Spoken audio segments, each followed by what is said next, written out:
Hi, Thumos, and welcome back. So today we're talking about four books, fantasy books actually, that I believe will benefit you. They provided a lot of inspiration to me, and I think that it'll do the same for you. This is a bit of a fun video for me. I really like to read.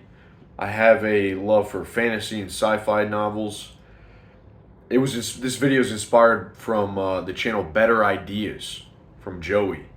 He did a recent video about his favorite 8 movies that can change your life. If you haven't seen it yet, recommend going and watch that. I was a little bit pissed because he didn't include The Matrix, but hopefully that's on a different list of his. So anyway, here we go, man. Top 4 fantasy books. The first one being The Name of the Wind by Patrick Rothfuss. And I don't actually have these books with me because I like them so much, and I just give them away. I let my friends borrow them. I let family have them. I give them to guys in the group, whatever, right? I don't have them with me here. But I've read a lot of these a couple times, and I highly recommend you check them out. So the first one is The Name of the Wind. What an amazing story. I read The Name of the Wind when I was probably like 22. And that book sparked my love for reading. That book right there, boom, sparked my love for reading. And I've been telling you guys about it for years. There's actually a meme in our group that's like the High Thumos starter pack, which is a copy of The Name of the Wind, like lifting weights, doing jujitsu, blah blah blah. It's a little meme in our group, but a lot of guys have read this book and they loved it. And the reason I love this story so much is it's about a young man, and I think that any young man could relate to this character's story. His name is Quoth. And he is telling the story where he's like 15, 16. He sets out on a journey. He has to go through poverty. He has to go through the loss of his family, his loved ones. He has to go through university and like being social, dealing in a setting where he's not really used to. He lives on the streets at some point. He has to use his wit to overcome and to sort of make it in his life. And when I read that book, man, it resonated with me so much. The prose is phenomenal. I still haven't read a book that has that level of prose, the poetic tone to it, the passages, the paragraphs that when you read them, it actually makes you stop and think. Like for a book to do that, a fantasy book, to have these truths that are contained within the story, and you read them and it makes you think. It almost, there's philosophy within this story, these lines.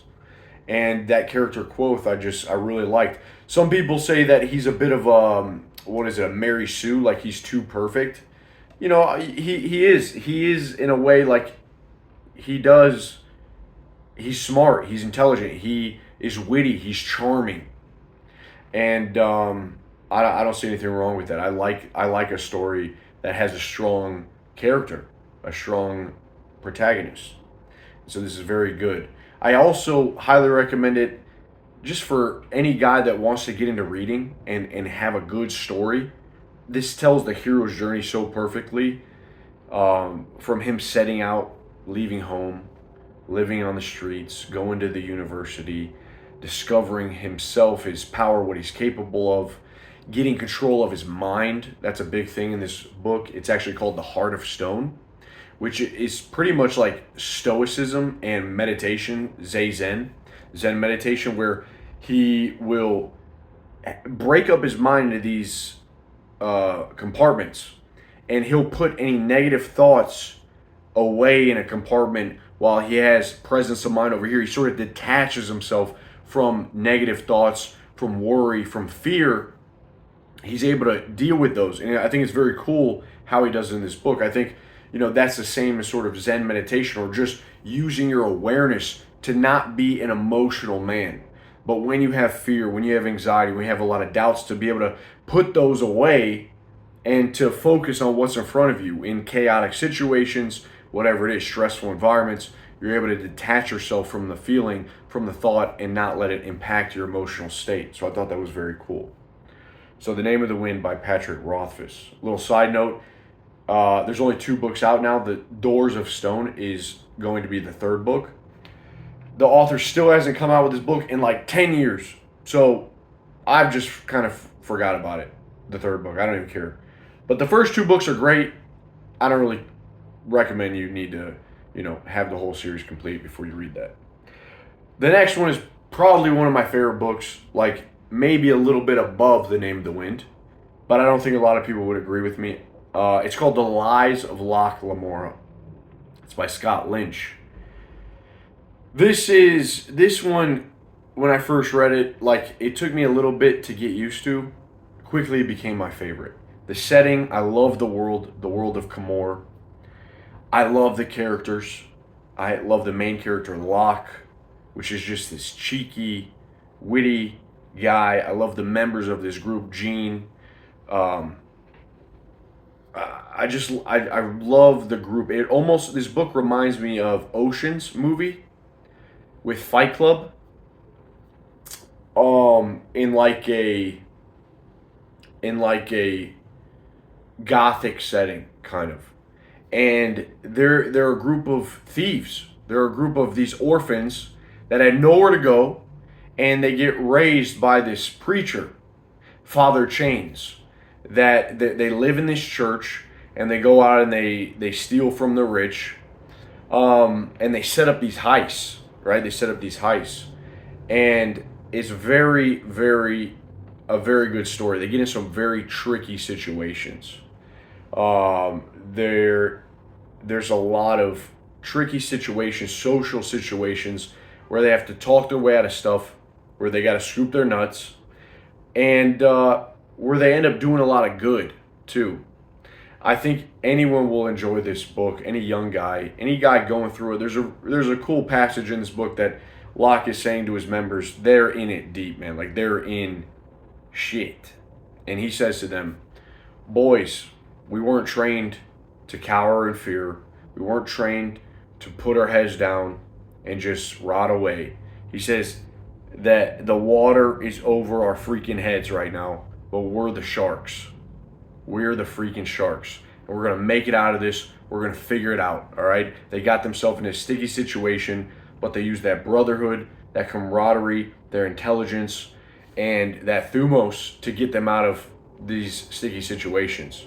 Phenomenal story, highly recommend. Again, just perseverance, social skills, brotherhood, teamwork, all that. And just great characters, phenomenal characters in this book.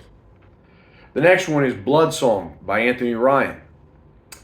Now, Blood Song is similar to The Name of the Wind, is that you have an academy, you have this university, you have a boy that gets separated from home, you have this hero's journey, right? Blood Song is excellent, top tier. This is a top tier book. I love Valen, which is the main character, just a badass, stoic man. Like he becomes this badass man that has a lot of responsibility. He has this to take leadership, and this book I remember reading is like, man, like this is perfect for what I'm going through right now. Like I read this years ago, and it just inspired me to be better. Like that's what all good fiction for me does. It inspires me to reach, to dream, to be all that I can be, to be better, to keep your head up, even when you get in some sticky situations. And this character right here, man, this is a great story. I highly recommend you just read this book as a standalone. I don't think the other books they kind of go away. This is this guy's magnum opus, Anthony Ryan, Blood Song by Anthony Ryan. This is his magnum opus. This book will stick with you, and it has just these dark tones, these just grim, right? It's kind of dark, but there's some light at the end of the tunnel, and just great character development. There's great brotherhood in this, camaraderie. What a great story. I think you all love it. And the next one, last one I'll say is, this is The Traitor's Blades by Sebastian de Castell, The Traitor's Blades. It's about three musketeers. Three of these musketeers that are setting out to just try to find their purpose. There's some flashbacks to one of the musketeers, which is the leader of the group. He is talking with their king, like reminiscing, talking with the king that they followed. You had like 300 musketeers that would, go out and they would do the king's duty. But the king passes away. He was coined the traitor, and now the 300 musketeers are left to just roam the lands and try to find work and find a purpose. But before the king died, he gave the musketeers each a final mission, and none of them tell each other what this mission is. These flashbacks are very, very interesting. The king himself almost has this childlike demeanor and heart, and this good nature. It sort of reminded me of Jesus and his disciples. And when Jesus was hanging out with his disciples and developing these friendships, and then when he died, he gave them a mission. He go forth and spread the gospel. It maybe just because I was brought up on Christianity, but it really, like, I resonated with this story, and I found like inspiration with him talking to the king and them setting out as this group, this tight group, where one of them's like real funny and witty, the other guy's really serious but excellent with the blade, and then the other guy's very intelligent and good with people. And they all have this mission, and they're trying to find purpose together, and they're doing their best to fulfill the king's mission throughout this story. And there's a lot of twists, and there's a lot of uncovering of what the king actually had in store. Great books. There's actually 4 of these books. If you like the first one, read all 4. They're all great. But that first one and these flashbacks with the king, I remember it now. I love this book. It was phenomenal. The Traitor's Blades. I highly recommend that you check that out. If I was going to recommend you one, just to maybe you're new to fantasy, you're new to fiction, I would recommend The Name of the Wind. That book got me to really see the joy and develop a love for reading that I don't think I'd have. Like that book was really the moment I can say I read this book. From there on out, I was looking for it again. I was looking for that hero's journey. I was looking for that character, that feeling, that magic that it gave you. That book really changed me in a way, and I think that it will do the same for you. If you're pretty well read in the fantasy genre, then I recommend The Lives of Locke Lamora. Seriously, if you're that book is just fun, pure fun, great characters, and real witty and just fun banter between the group. If you're maybe going through some shit, maybe going through some shit, I don't know, Bloodsong is just a stoic individual, that mental clarity, controlling yourself, taking responsibility, taking a leadership when no one else does, and leading the way. Bloodsong's for you. If you just want more of this lighthearted sort of story with a great group of friends, I recommend The Traitor's Blades by Sebastian de Castell. That's really it, guys. I hope that you enjoyed these books. Please let me know what you would like to read. Listen, I've read Dune. I've read Hyperion, some sci-fi. I love sci-fi as well as fantasy. To be honest, a lot of the fantasy coming out these days too seems to be watered down. You don't have strong male lead protagonists.